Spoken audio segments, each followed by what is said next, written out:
Magandang araw mga kaibigan at sa araw na ito, tatalakayin yung tanong ni Eduardo Estacio na tanong niya sa ating comment sa YouTube na hindi natin napagbigyan ng pagkataon na sagutin. So, ito na po, no?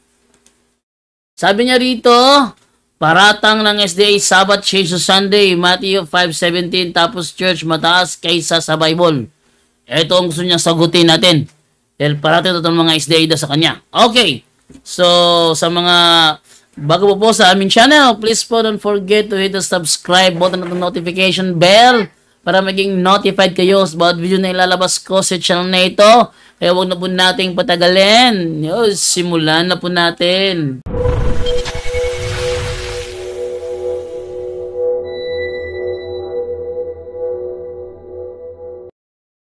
Magandang araw mga kaibigan at ngayong araw na ito, ang tampok po nating video sa inyo itong ating pagsagot sa katanungan ni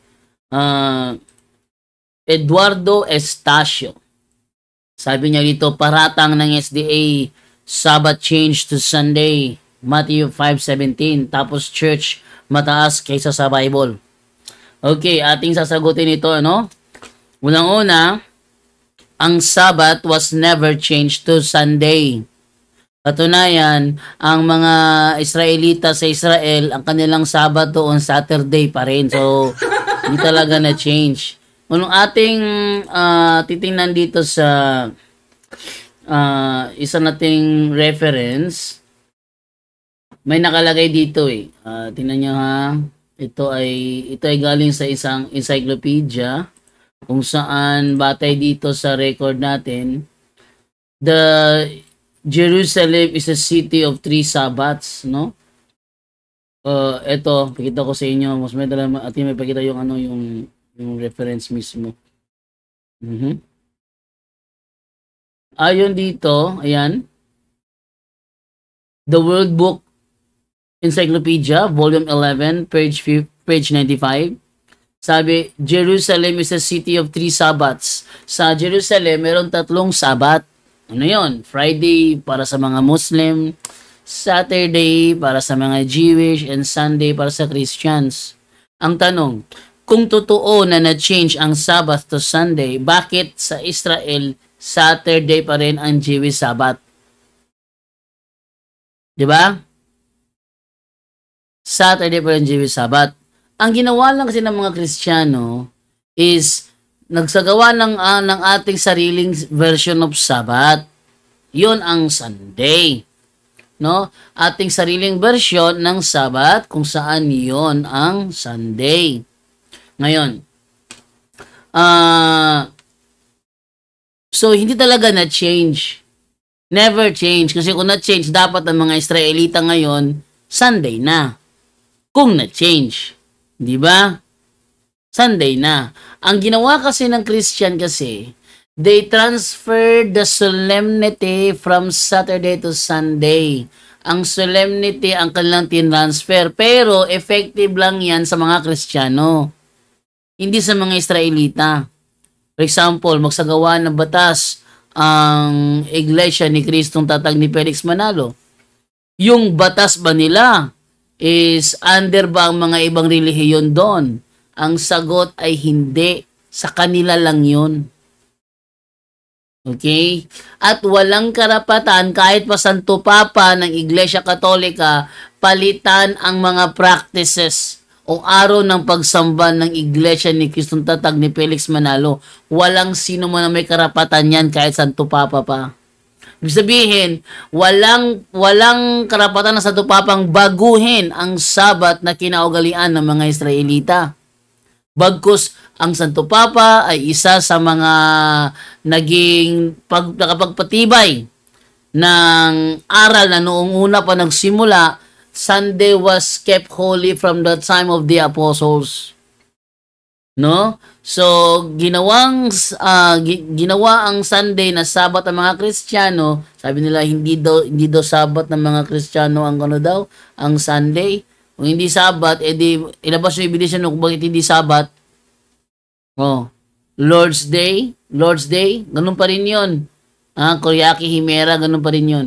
So, hindi totoo na change ng Christian ang Sabat ng mga Israelita. Never nangyari yon. Pangalawa, yung Matthew 5:17, ito hindi tumutukoy sa the Ten Commandments. Ito ay tumutukoy sa propesiyang gaganapin ni Kristo mismo. Kung babasahin natin yung mismong talata, tingnan nyo talata ha, sabi ni Kristo dito. 5:17 in the book of Matthew, ang sabi ganito, habang huwag ninyong akalaing naparito ako upang ipawalang bisa ang kautusan at ang mga propeta. Naparito ako hindi upang ipawalang bisa ang mga yon, kundi upang tuparin. Anong tutuparin niya? The Ten Commandments ba?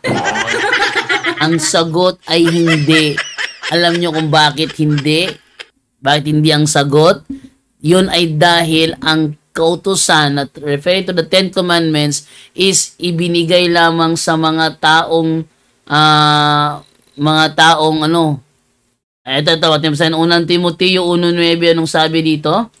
Alalahanin natin ang kautusan ay hindi ginawa para sa mabubuting tao, kundi para sa mga walang kinikilalang batas at mga kriminal.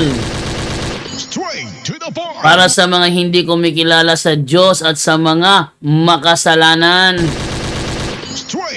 Para sa mga lapastangan sa Diyos at walang hilig sa kabanalan. Para sa mga mamamatay tao at mapatay ng sariling ama o ina. Diyan ginawa ang kautusan, hindi para sa mabubuting tao. So ano ang reason kung bakit sasabihin nila si Kristo ay naparito para sundin ng 10 utos? Mali iyon. Katunayan, kung ating babasahin sa Juan 5:18, sabi dito, lalo nga pinagsikapan ng mga Hudyo na ipapatay siya sapagkat hindi lamang niya nilabag. Ano daw?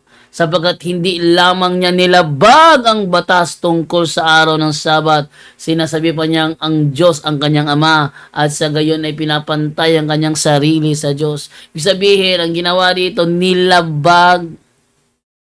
Nilabag. Si Juan na nagsabi yan, hindi ako. Nilabag. Hindi lamang nilabag niya ang batas tungkol sa araw ng Sabat. O di nilabag. Ano ang tinutukoy ni Kristo na siyang tutuparin niya? Ating balikan ang Mateo 5:17. Sabi, huwag ninyong akalaing naparito ako upang ipawalang bisa ang kautusan at ang mga propeta. Kautusan at ang mga propeta. Naparito ako hindi upang ipawalang bisa ang mga yon, kundi upang tuparin. Ano ang kanyang tutuparin dito? Lucas 24:44, sabi ni Kristo, ito ang tinutukoy ko nang sabihin ko sa inyo noong kasama pa ninyo ako. Dapat matupad ang lahat ng nasusulat tungkol sa akin sa mga kautusan ni Moises, sa aklat ng mga propeta at sa aklat ng mga awit. Ang sabi ni Kristo dyan, dapat matupad ang lahat ng nasusulat tungkol sa Kanya. Ang 10 utos ba may sinulat tungkol sa Kanya? Wala. Wala. Ibig sabihin, ang mga propesiyang gaganapin ni Kristo na nakasulat sa kautusan ni Moises, ano yun? Nasa book of Genesis, Exodus, Deuteronomy, Numbers. Kukunin doon. At ang particular na ginanap niya rito, yung nakasulat sa Mateo, Deuteronomy 18:18. Basahin natin, ano? Anong sabi doon? Deuteronomy chapter 18, verse 18, ganito ang ating mababasa. Kaya mula sa kanila, pipili ako para sa kanila ng isang propetang katulad mo. Sasabihin ko sa kanya ang aking kalooban at siya ang magsasabi nito sa mga tao. Sino mang hindi makinig sa kanya na nagsasalita para sa akin ay mananagot sa akin. Ang sabi dito, pipili ako para sa kanila ng propeta na katulad ni Moises. No? Sasabihin ko sa kanya ang aking kalooban at siya ang magsasabi nito sa mga tao. Tanong, ito ba tinupad ba ni Kristo? Yes. 1 Kapitulo 8, versikulo 40, sabi ni Kristo, sinasabi ko lang ang katotohanang narinig ko mula sa Diyos. Ngunit pinagsisikapan ninyong ako'y patayin. Hindi ganoon ang ginawa ni Abraham. Ibig sabihin, tinupad ni Kristo yung sinasabi sa Deuteronomio 18:18.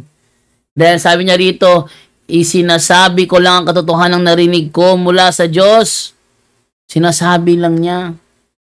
Pangalawa, yung sa aklat ng mga propeta, ito ay nasa Isaiah 53. Ito maganda ito. Isaiah 53, versikulo, wait lang ha. At isimulan sa 2. Kalooban ni Yahweh na matulad sa isang halaman ng kanyang lingkod, parang ugat na natanim sa tuyong lupa. Walang katangian o kagandahang makakatawag pansin. Walang taglay na pang-akit para siya'y lapitan. Hinamak siya ng mga tao at itinakwil. Nagdanas siya ng hapdi at hirap. Wala man lang pumansin sa kanya. Binaliwala natin siya na parang walang kabuluhan. Tunay ngang inalis niya ang ating mga kahinaan. Pinagaling niya ang ating mga karamdaman. Subalit inakala nating ito'y parusa ng Diyos sa Kanya. Ngunit dahil sa ating mga kasalanan kaya siya nasugatan. Siya ay binugbog dahil sa ating kasamaan. Ano daw? Siya ay binugbog dahil sa ating kasamaan.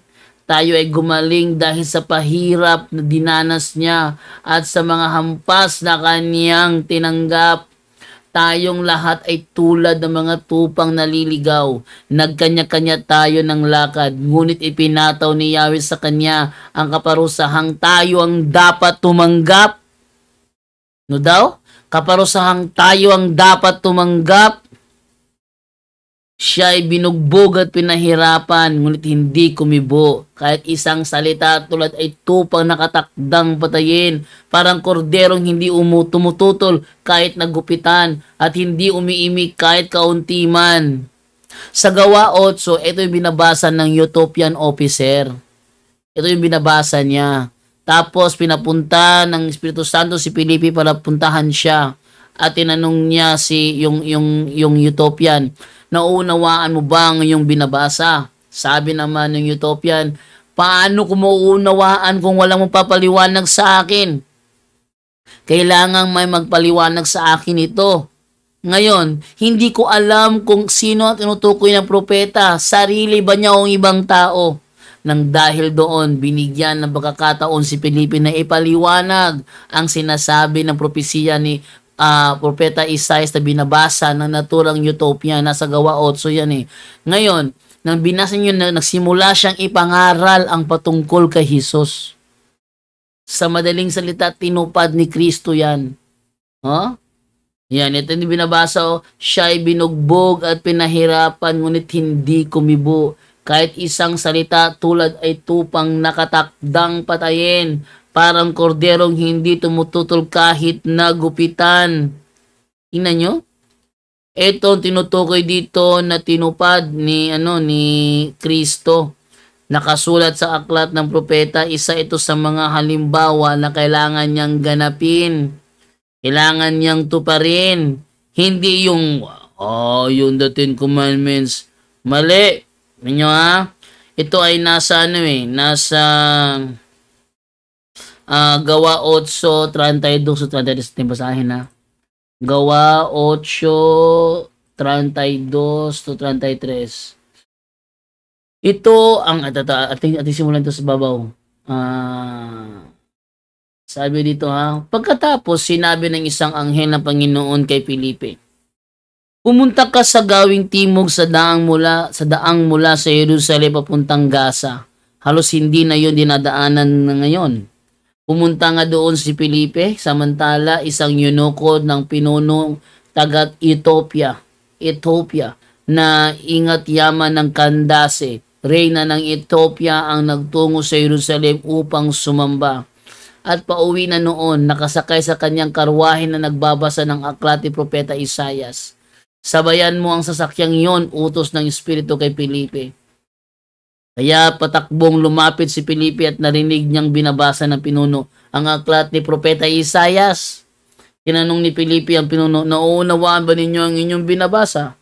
Sagot naman nito, paano ko mauunawaan ito kung walang magpapaliwanag sa akin? At si Felipe inanyayahan niyang sumakay sa karwahe at umupo sa kanyang tabi. Ito ang bahagi ng kasulatang binabasa niya. Siya ay tulad ng isang tupang dinadala sa katayan, tulad ng isang korderong hindi tumututol kahit nagupitan, at hindi umiimik kahit kaunti man. Ito yung ating binasa ngayon lang. Sa Isaiah 53:7. Siya'y hinamak at pinagkaita ng katarungan. Walang sino mang makapagsasalaysay tungkol sa kanyang angkan, sapagkat kinitil nila ang kanyang buhay. Nagtanong kay Felipe ang pinuno, sabihin mo nga sa akin, sino ba ang tinutukoy dito ng propeta? Sarili ba niya o iba? Simula sa kasulatang ito ay sinalaysay sa kanya ni Felipe ang magandang balita tungkol kay Jesus. Yan, natupad kay Jesus. Yung sinasabi doon, sa Isaiah 53, yung sa kautusan ni Moises, yung Deuteronomy 18, ginawa na niya. Yung sa mga propeta, ginawa na niya. Ang daming mga propesiyang mga propeta patungkol kay Jesus. O, halimbawa, ating balikan ito sinasabi sa Micaiah 5:2. O, Micaiah 5:2, anong sabi dito? Sinabi ni Yahweh, ingnit ikaw, Bethlehem, Ephrata, bagamat pinakamaliit ka sa mga angkan ng Huda, ay magmumula sa iyong angkan ng isang mamumuno sa Israel. Ang kanyang pinagmulan ay buhat pa noong noong unang panahon pa. Ha? Walang, yung sa ano to, sa ang dating Biblia dito, ganito pagkasabi, ngunit ikaw, Bethlehem, Ephrata, na maliit upang lumagay sa libo-libo ng Huda, mula sa iyo ay lalabas akin ng isa na magpupuno sa Israel, na ang pinagbuhatan niya ay mula ng una, mula ng walang hanggan. Ngayon, ano pang sinabi ni Kristo kung ating babalikan yung sa Lucas 24:44? Ating balikan, ano sabi niya rito? Ito ang aking mga salitang sinabi ko sa inyo nung ako'y sumasa inyo pa, na kailangang matupad ang lahat ng mga bagay na nangasusulat tungkol sa akin. Sa kautusan ni Moises at sa mga propeta at sa mga awit, meron bang propesiya patungkol kay Kristo na sa aklat ng mga awit? Ang sagot, meron din. Katunayan yan ay nasa awit 22:1. Sabi, Diyos ko, bakit mo ako pinabayaan? Ito yung binanggit ni Kristo nung siya ay nakapako na sa krus, Eli Eli lema sabachthani. Ito ngayon. Ano pa? Sabi dito sa 6, ngunit ako'y uod at hindi tao, duwahagi sa mga tao at hinamak ng bayan. Ba't niya sinabing siya ay uod at hindi tao? Kasi ang tao kasi minsan pinapakitaan niya ng galang, karapatang pantao, pero tila nagmumukha siyang uod dahil tinanggalan siya ng karapatan, hinamak ng bayan. Ha? Hinamak ng bayan. Anong sabi pa niya dito sa sa 16, sapagkat niligid ako ng mga aso, kinulong ako ng pulutong ng mga manggagawa ng masama, binutasan nila ang aking mga kamay at ang aking mga paa. Na. Ngayon, kanino natupad yung sinasabi na yan? Na binutasan nila ang aking mga kamay at ang aking mga paa. Ang sagot dyan ay nangyari iyan kay Kristo pa rin. Ha? Nangyari iyan kay Kristo. Kung ating babasahin yan, yung sa verse 16, dito tayo sa 17, no? Okay, sa 70 naman, ako yung aking maisasaysay ang lahat ng aking mga buto, kanilang minamasdan at pinapansin ako. 18, hinapak nila ang aking mga kasuotan sa gitna nila, at kanilang pinagsapalaran ang aking kasuotan. Ang tanong, saan ito mababasa? Ating basahin sa Juan 19:24. 19:24 ang sabi ganito. Nang-uusapan nga sila, huwag natin itong punitin, kundi ating pagsapalaranan o kung mapapakanino upang matupad ang kasulatan na nagsasabi, binahagi nila sa kanila ang aking mga kasuotan at ang aking balabal ay kanilang pinagsapalaran. Ibig sabihin, doon sila naghantak. Naghantak to, gahantak. No, gahantak to sa ibabaw sa iyang sanina. Yun ang ibig sabihin doon. Ngayon, confirm ba na yan tinutukoy ni Kristo? Ating basahin sa Juan 10:18. Anong sabi niya? Sino may hindi nag-aalis sa akin ito, kundi ko sa kong ibinibigay. Ito talagang sa magandang balita para mas klaro. Walang makakakuha ng aking buhay. Kusa ko itong ibinibigay. Mayroon akong kapangyarihang ibigay ito at mayroon akong kapangyarihang kunin itong muli. Ang utos na ito tinanggap ko mula sa aking Ama. Sa madaling salita, yung sinasabi doon sa Mateo 5:17, ang tinutukoy doon ay mga propesiya na kanyang gaganapin. Kaya kung babasahin din yung Hebreo Kapitulo 10, versikulo 5 hanggang 7, ganito ating mababasa. Dahil dyan nang si Kristo ay naparito sa daigdig, sinabi niya sa Diyos, ang mga pang-alay, pati mga handog at ang mga hayop na handang sunugin, hindi mo na ibig sa dambana dalhin. Hindi mo kinalugdan ang mga handog na sinusunog at ang mga handog upang pawiin ng kasalanan. Kaya't inihahanda mo ang aking katawan upang maging handog. Kaya't sinabi ko, ako'y narito, O Diyos, upang sundin. Anong susundin niya? 10 utos? Ha? 10 utos ba susundin niya? Hindi. Ako'y narito, O Diyos, upang sundin ang iyong kalooban ayon sa sinasabi ng kasulatan tungkol sa akin. Yan. So, yung paratang ng mga SDA, mas buo ngayon ang kanilang maling unawa. Meron pa siyang dinagdag dito eh. Sabi niya dito is, saan may dinagdag niya dito? Hanapin ko muna ha. Eto, ang church daw mataas kaysa sa Bible. Okay, ang church mataas kaysa sa Bible. Yan ay ipinaliwanag naman ng unang Timoteo 3:15. Hindi nila matanggap ang talatang ito eh. Sabi ni Apostol Pablo, kung hindi man ako makarating agad ay malaman mo kung ano ang dapat na maging ugali ng mga tao sa sambahayan ng Diyos na buhay, sa iglesia na haligi. Sa iglesia na haligi at saligan ng katotohanan. Sa madaling salita, ang iglesia ang siyang haligi at saligan ng katotohanan. Dahil iglesia pa lang siyang haligi at saligan ng katotohanan, therefore hindi Biblia. Hindi Biblia. At hindi ang Biblia ang binigyan ng karapatan ni Kristo na magpahintulot. Ano man ang inyong ipahintulot sa lupa, ipapahintulot ko sa langit. Ngayon, kung sabihin ng mga tao, ay, wala akong karapatang gawin niya kasi wala sa Bible. O, yun. Tinanggap ba nilang ang authority ni Kristo? No, hindi. Hindi tinanggap yun. Yan ang sabi ni Kristo ano man ang inyong ipahintulot, future tense, sa madaling salita, hindi pa na ipapahintulot sa kaniyang panahon. Alam niya na may darating na mga kailangan pahintulutan. Ayaw niya ang mga tao sabihin, ay wag nang natin pahintulutan yan kasi wala sa Biblia yan.